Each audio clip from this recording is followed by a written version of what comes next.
Good afternoon, children of class 11th bio group.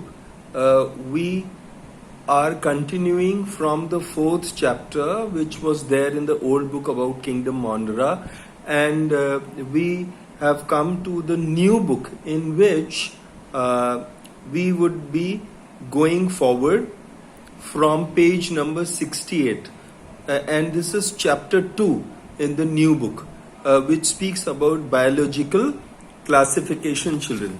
And in this chapter, we would be studying further from Kingdom Mondra where we left. In video 13, we had studied about tobacco mosaic virus. We had studied about lambda virus, lysogenic cycle completed by this virus in E. coli bacteria, and we had studied about the structure of viroids. We had studied about the difference between viruses and viroids. We had studied about the discovery of viroids, about replication of viroid and structure of viroids, how the origin of viroids was found out. We studied about prions, discovery of prions, and replication of prions, which are protein particles. And then we see how we studied about crucified Jacobson disease, which is a degenerative technique of nervous system and of brain in humans. So all this we had seen in video 13. Now, with continuation of video 14, today we will start from page number 68 of the new book. So we see that this is the chapter where we are continuing about the kingdom Protista, which are unicellular eukaryotes. And we see that when we study about kingdom Protista, which are unicellular eukaryotes. These are cells which have membrane-bound organelles, and they have proper nuclear membrane also in them. They have proper nucleus also in them. This is in eukaryotic cells. Then we see that.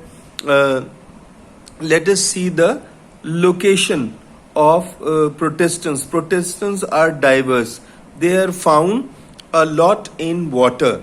Then we see the features of protists, that they are animal-like, for example, protozoans, and others resemble plants like algal protists. So all this we would be studying about. Then we see that Protista, they have been renamed as Protista, Protoetist.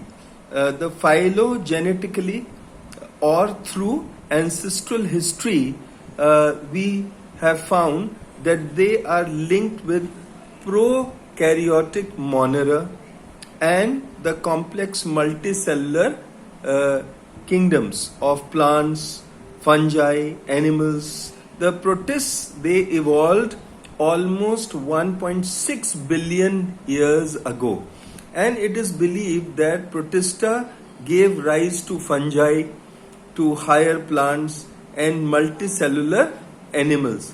General characteristics of Protista are the Protista structure. Let us study first the Protistan structure. Presence of well-organized nucleus and membrane-bound organelles like plastids are found in protistans, and plastids usually found in photosynthetic type of protistans. Mitochondria are found, Golgi bodies are found, and endoplasmic reticulum is found. Then we see the nuclear membrane is two-layered, and which covers nucleus and two membranes sometimes are separated by a perinuclear space in some of the protestant species. Then we see that outer membrane continues with that of endoplasmic reticulum, and we see nucleus contains one or more dark stained nucleoli or endosomes. So all this we can see in a typical Protestant generalized structure which is shown here. We can see all these things. Then we also see that the outer membrane of the nucleus is continuing with endoplasmic reticulum.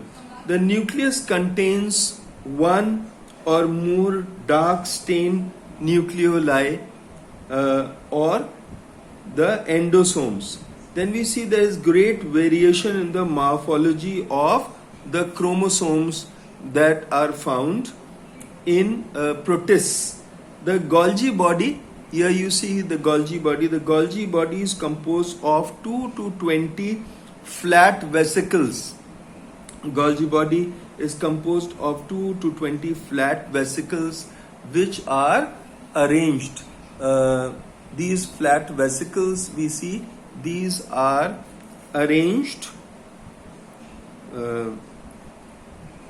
in stacks. Can you see this, children? The flat vesicles, they are arranged in stacks and they synthesize cell metabolites are synthesized by them. And then we see that mitochondria are also present. Mitochondria are bounded by a double membrane structure. Here you can see a typical mitochondria that I have shown here.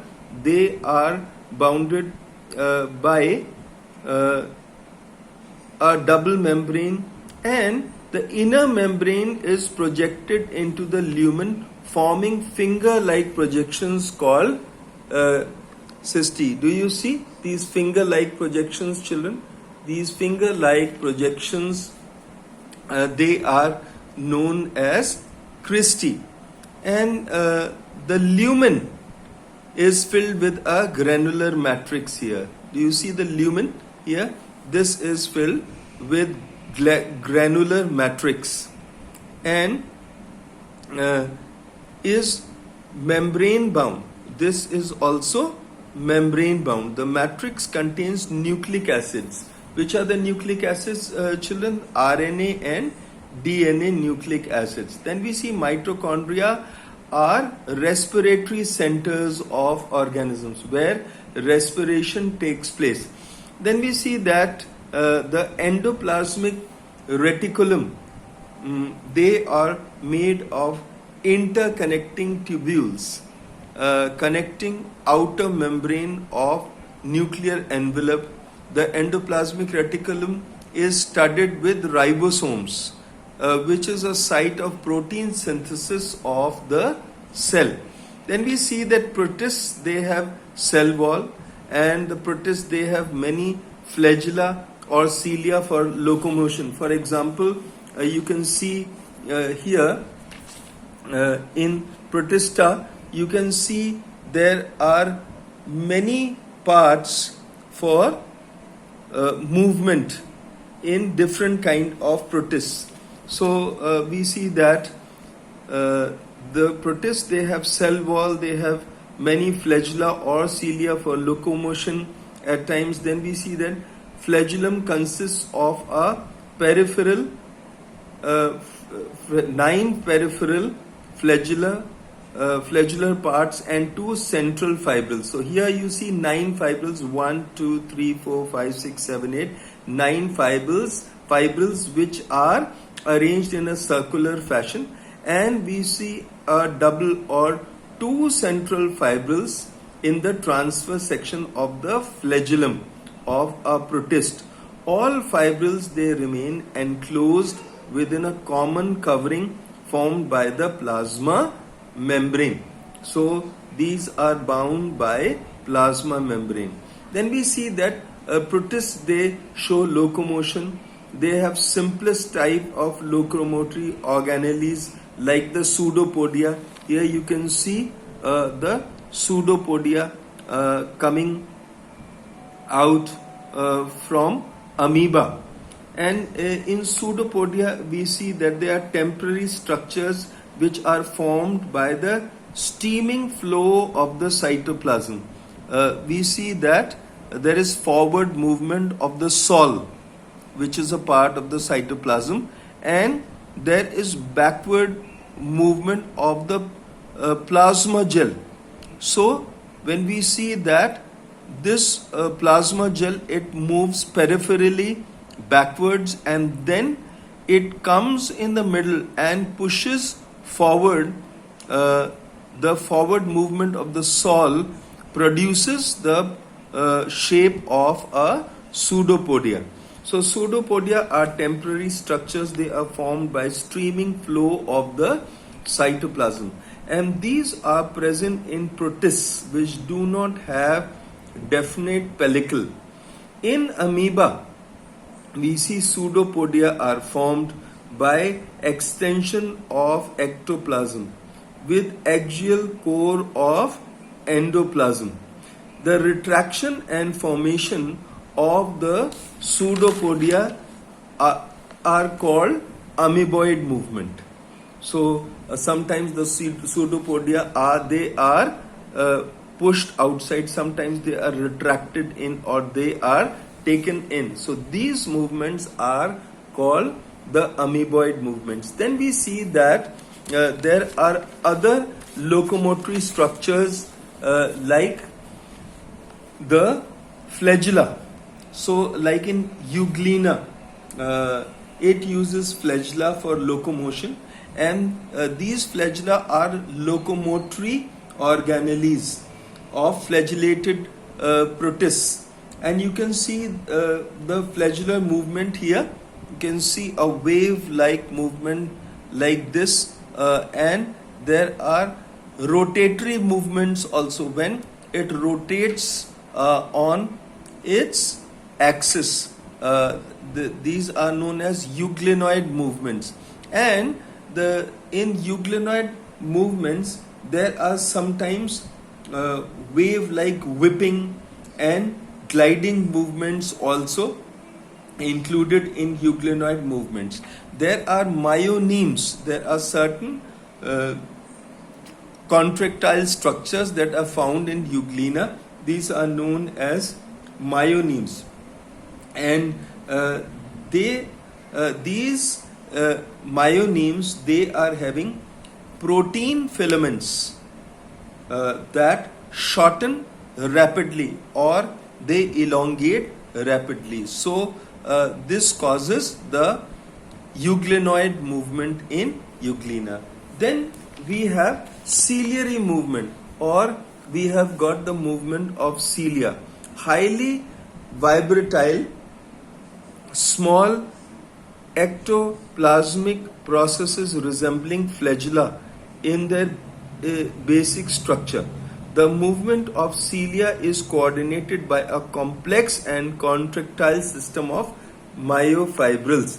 We see this in the diagram here, that the myofibrils, they cause a movement of the cilia, and these contractile myofibrils, they make a wave-like fashion of the paramecium. This is a slipper-shaped animalcule known as paramecium.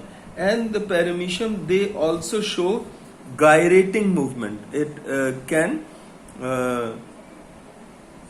hold on its axis, and it can move round and round on its axis, showing gyrating movements also. Then we see that there are photosynthetic protists also. And in photosynthetic protists, we have got protestant algae. Algae, they comprise a group of chlorophyll containing organisms of the simplest type, in which we can see locomotion. In protists, the locomotion, their location is in varied areas of aquatic type of habitats where they are found in great variety. Then we see the structure of photosynthetic protists. The structure ranges from a unicellular to complex and multicellular thalli, or the body of the algae, chlorophyll containing organisms. Then we see the size of the photosynthetic protist algae ranges from 1 micron to several meters. The size can vary, and these